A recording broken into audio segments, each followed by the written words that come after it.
যে ইরানের বিরুদ্ধে যুদ্ধ বন্ধ করতে হবে। যদি যুদ্ধ বন্ধ না করা হয় তাহলে ভয়াবহ বিপর্যয় নেমে আসবে। তাদের এই দুইজনের অস্বীকৃতি, অর্থাৎ তারা যে যুদ্ধ করতে অস্বীকার করেছে, এই অস্বীকৃতি জানানো হয়েছে মার্কিন জয়েন্ট চিফস অফ স্টাফের চেয়ারম্যান জেনারেল কেইনকে। এই কথা কে ফাঁস করলো? সিআইএর সাবেক একজন কর্মকর্তা এবং অ্যানালিস্ট, বিশ্লেষক, গবেষক।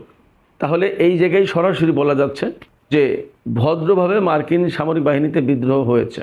তাদের এই যে অস্বীকৃতি, এই বিষয়টা মার্কিন সরকার কিভাবে হ্যান্ডেল করবে সেটা অনেক বড় প্রশ্ন।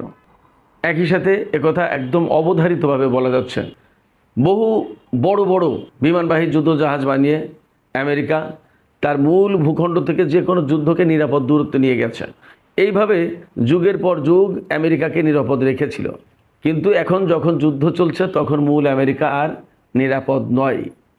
কিভাবে নিরাপদ নয় সেই বিশ্লেষণ আমি আজকের এই ভিডিওতে করব। এছাড়া আরও বেশ কিছু ছোট ছোট খবর আছে, আমি সেই খবরগুলো আপনাদেরকে জানাবো।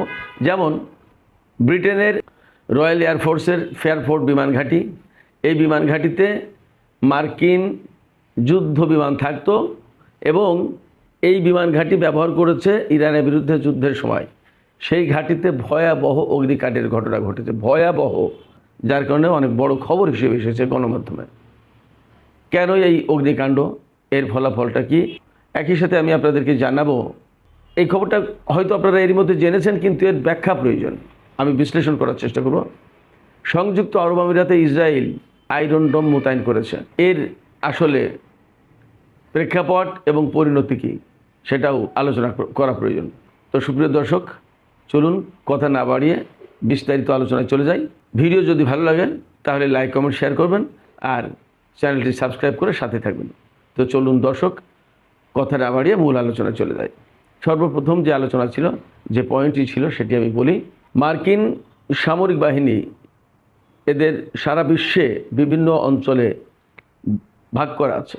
সেন্টকম যে অঞ্চলটা দেখাশোনা করে সেটা মিশর থেকে একেবারে কাজাকিস্তান পর্যন্ত, অর্থাৎ চীনের পাদদেশ পর্যন্ত, এপাশে ভারত মহাসাগর পর্যন্ত, ওপাশে তুরস্ক বলকান এরিয়া এ পর্যন্ত, বিশাল বিরাট এরিয়া।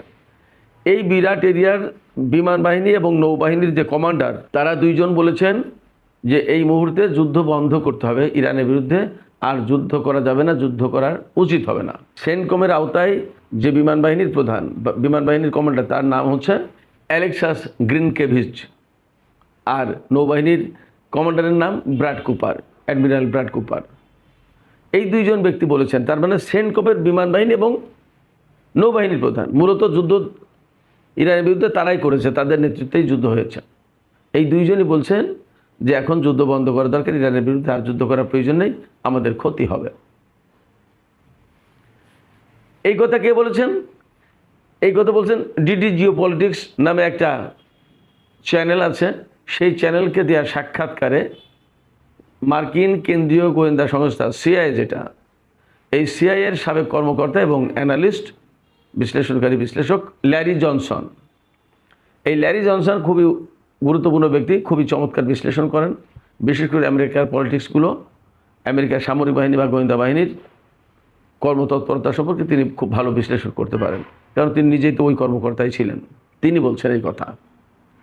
এখন ল্যারি জনসনের মত হচ্ছে যে এই দুই কমান্ডারের মতামত না শুনে ডোনাল্ড ট্রাম্প যদি যুদ্ধের নির্দেশ দেন, সেন্টকমকে যদি বলেন না ইরানের বিরুদ্ধে যুদ্ধ শুরু করো, তাহলে ল্যারি জনসনের মতে আমেরিকার জন্য ভয়াবহ বিপর্যয় নেমে আসবে এবং একই ধরনের বিপর্যয় নেমে আসবে ইসরায়েলের জন্য।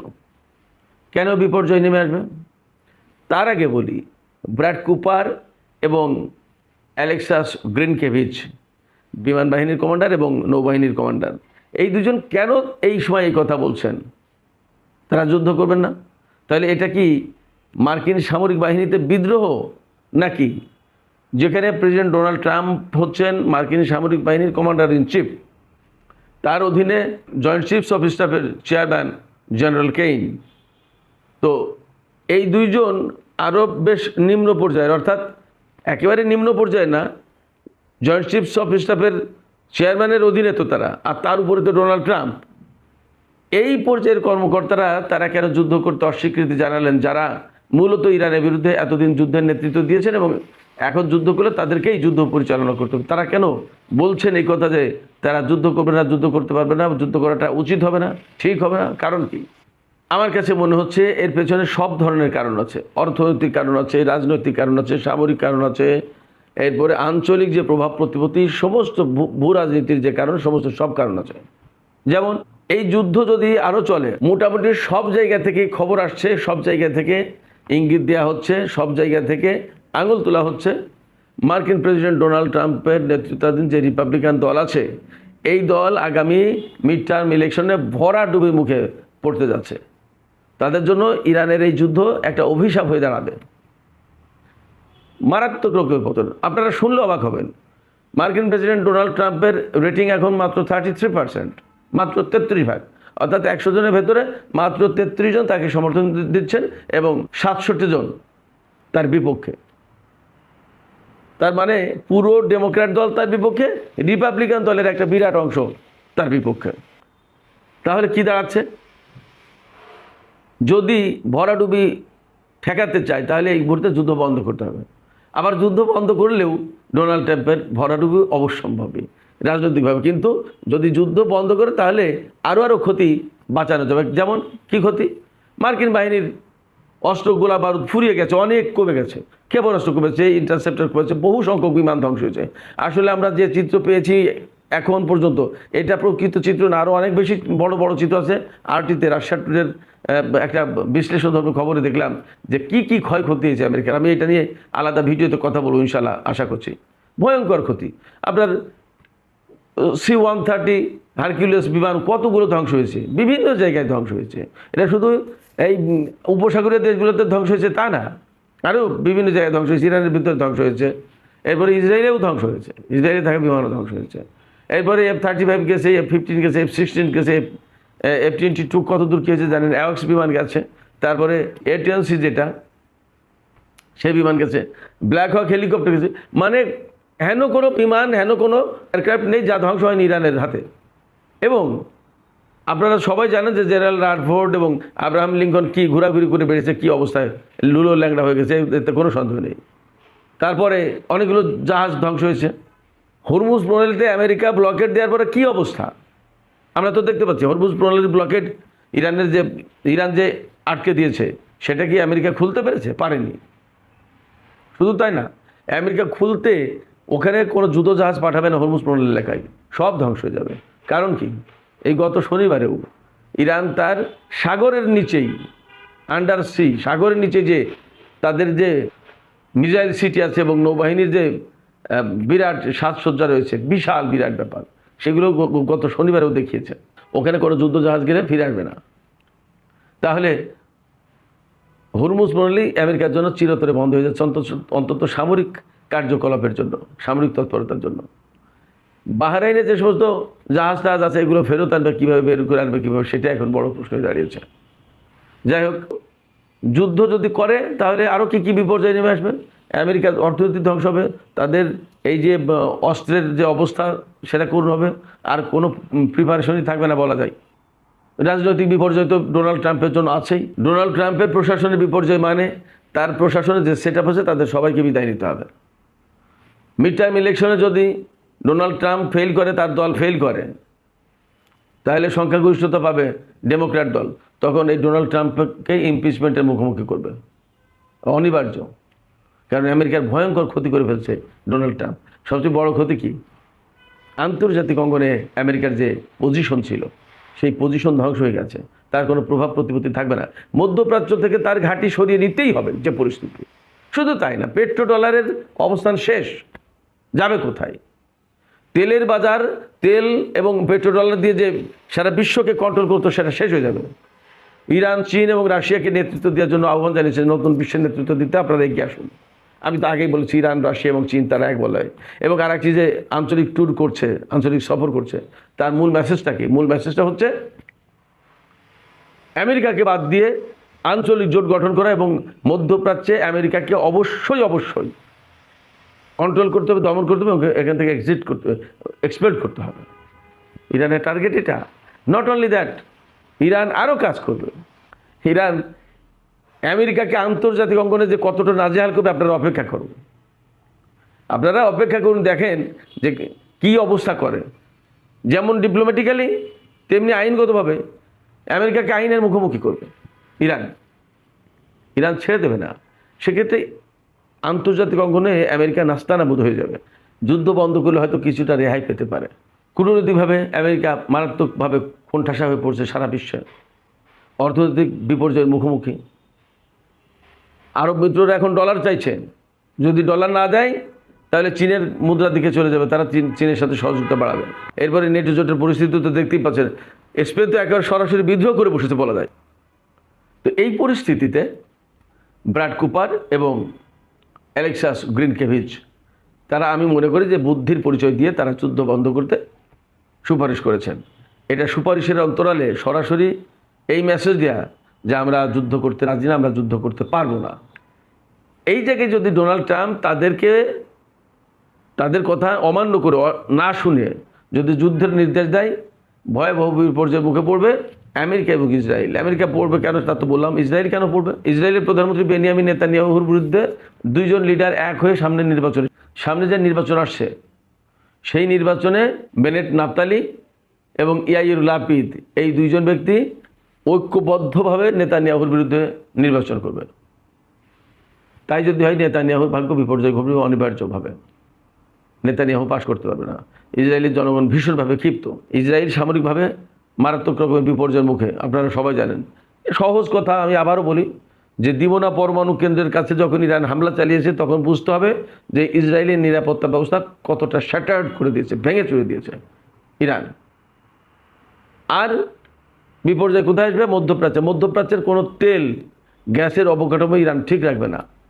শুধু তাই না, আরব সাগর, ওমান সাগর, এই এলাকায় আমেরিকার যে সমস্ত যুদ্ধজাহাজ সমস্ত সবগুলোকে ধ্বংস করে দেবে ইরান। কিন্তু তার ক্ষেপণাস্ত্রের বড় শক্তি এবং অত্যাধুনিক ক্ষেপণাস্ত্রগুলো এখনও ব্যবহার করেনি। ইরানের হাতে এমন এমন অস্ত্র আছে যার 2-4টা একটা শহরে মারলে টোটাল শহর কলাপস হয়ে যাবে, এরকম কিছু অস্ত্র আছে। তো সেক্ষেত্রে আমেরিকার যে দুই কমান্ডার যে বক্তব্য দিয়েছে যুদ্ধ না করার ব্যাপারে, আমার মনে হয় যে এই দিকেই যাবে আমেরিকার প্রশাসন, আমার কাছে মনে হচ্ছে। এবং ওয়াশিংটনে যে মার্কিন প্রেসিডেন্টের নৈশভোজে যে গোলাগুলির যে ঘটনা ঘটেছে, অনেকেই বলছেন, যে আমিও বলেছি, যে এই যুদ্ধ আসলে আমেরিকা আর করতে চায় না। এই জন্য যুদ্ধবিরতি দিয়ে, আমি তো তখনই বলেছিলাম যে যুদ্ধবিরতির আড়ালে আস্তে আস্তে নিজেকে লুকিয়ে নেবে, যুদ্ধ থেকে সরিয়ে নেবে। যে কথা শুনছিল না ইরান, সেইটা এই যুদ্ধবিরতি চুক্তির মাধ্যমে শোনানোর ব্যবস্থা করলো, অর্থাৎ যুদ্ধ থেকে সে নিজেকে সরিয়ে নিল। এখন আস্তে আস্তে জানি না কী হবে, কিন্তু একটা অ্যানালাইসিস এরকম আসে যে যুদ্ধ আর আমেরিকা করতে চাইছে না। এবং দেখেছেন তো আপনারা, আব্বাস আরাকচি যখন পাকিস্তান থেকে চলে গেছে ওমানে, তখন ডোনাল্ড ট্রাম্প বলছে কি, আমার প্রতিনিধি দল আর এখন পাকিস্তানে যাবে না, আর যদি যুদ্ধ বন্ধের ব্যাপারে কোনো যুদ্ধবিরতি চুক্তি করতে চাই ইরান, তাহলে তারা যেন আমাদেরকে বলে, তার মানে তারা যেন ফোন করে। তো ইরান তো এই ফোন করবে না, তার মানে দাঁড়ালো যে ডোনাল্ড ট্রাম্প যুদ্ধও করবে না আর চুক্তির দিকেও যাবে না। এই অবস্থা আস্তে আস্তে কেটে পড়লো, এমন হতে পারে। তো আমি আরেকটা কথা বলেছিলাম যে আমেরিকা নিরাপদ দূরত্বে যুদ্ধকে নিয়ে যেতে পারলো। কীভাবে নিয়ে গেছে? বিমানবাহী রণতরীর মাধ্যমে। বিমানবাহী রণতরী বানিয়ে এবং বড় বড় যুদ্ধজাহাজ বানিয়ে, বড় বড় পরিবহন বিমান বানিয়ে, ট্যাঙ্ক, কামান, গোলা বারুদ, বিমান, হেলিকপ্টার সমস্ত সব কিছু বহন করে যে এলাকায় যুদ্ধ করা প্রয়োজন সে এলাকায় নিয়ে যায়, গিয়ে ওই জাহাজ থেকে বা যেগুলো বিমানে নিয়ে গেল এইগুলো দিয়ে যুদ্ধ করে সেই দেশকে পরাজিত করে ফেলে মোটামুটিভাবে। এবং আমেরিকার বৈশিষ্ট্য হচ্ছে সবসময় ছোট সাধারণ দেশের উপর হামলা চালিয়ে জেতার চেষ্টা করেছে। তা অনেক জায়গায় আবার বিপর্যয়ের মুখে পড়েছে, যেমন আফগানিস্তানে, ভিয়েতনামে, ইরাকেও। তো এইভাবে আমেরিকার মূল ভূখণ্ডকে নিরাপদ রেখেছিল, সেখানে কোনো ঝুট ঝামেলা ছিল না। কিন্তু এইবার ইরান যুদ্ধের সময় এইটা আর থাকলো না। কীরকম?